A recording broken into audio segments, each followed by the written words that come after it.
The movie begins as a girl named Cassie makes her way through the woods and into an abandoned mall. There she hears the cries of a wounded man emanating from a small room and goes in to check it out. Inside she finds him holding a gun pointed at her, and in retaliation also aims her rifle at him. Cassie asks the stranger to drop his weapon and reveal his two hands. The man initially refuses but eventually agrees to do so.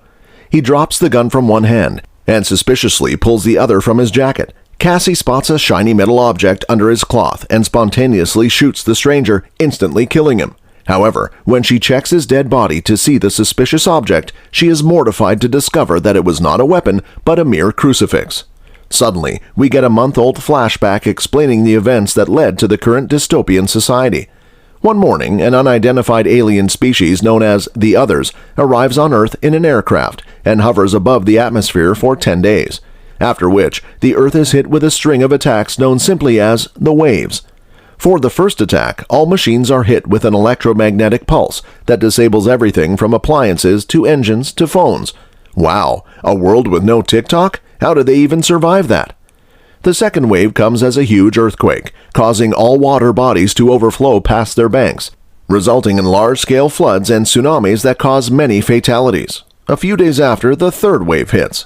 This time, the attack manifests as a highly contagious viral infection, which leaves many humans, including Cassie's mom, dead. Cassie and the rest of her family hold a makeshift funeral for her, after which they leave their home and head to a refugee camp for safety purposes. In the camp, the family interacts with other survivors and soon adapts to the modest but peaceful environment. One day, the camp is raided by the army, sent by the United States government.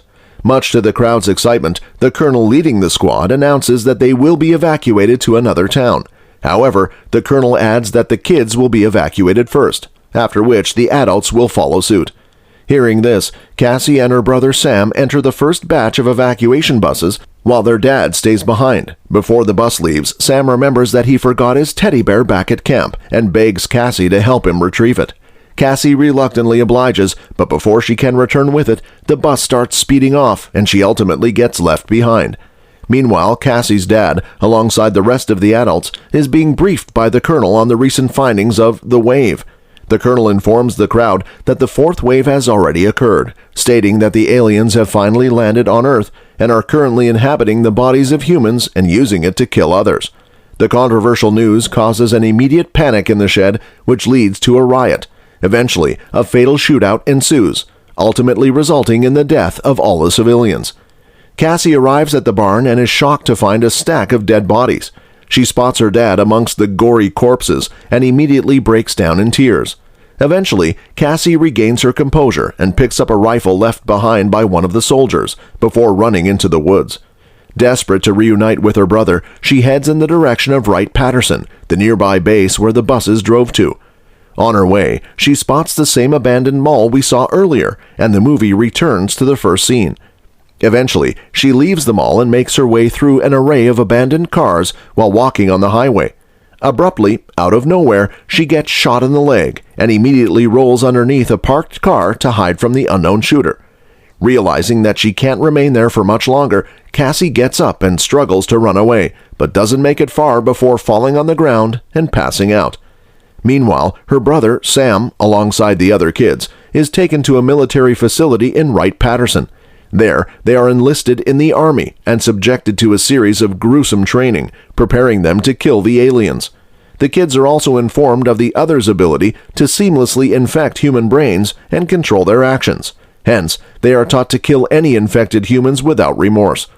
In the following scene, Cassie wakes up to find herself in an unfamiliar room, with her wounds treated.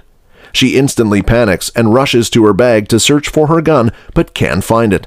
Just then, she hears a man's footsteps approaching the room and quickly runs to bed, pretending to be asleep. When the mystery man enters, he immediately figures that Cassie's awake and takes her to the bathroom to care for her wounds, which she reopened when she got out of bed. When he's done, the man introduces himself as Evan and explains that he brought her to his house after finding her wounded on the highway. Despite his explanation, Cassie still finds him suspicious, but soon begins trusting him as they spend more time together. After the next couple days, Cassie informs him that she intends to continue her journey to Wright-Patterson to find her brother. A concerned Evan volunteers to come along with her. Cassie rejects his help, but he persists anyway and refuses to take no for an answer. The next day, the duo stack up supplies and begin their long walk to the military base. Over the course of the journey, the couple develops a strong attraction for each other and, on a chilly night, end up making out before dozing off in an abandoned car. In the middle of the night, Evan hears some rustling in the woods and steps out to investigate. Soon after, he is attacked by some men and a fight ensues. The loud noise wakes Cassie, who gets up and watches on in shock. She witnesses as Evan fights and kills the men, exhibiting superhuman abilities. Seeing this, Cassie realizes that Evan is not human and points her gun at him immediately after he's done killing the men. On questioning, Evan reveals that he's a hybrid, both human and other.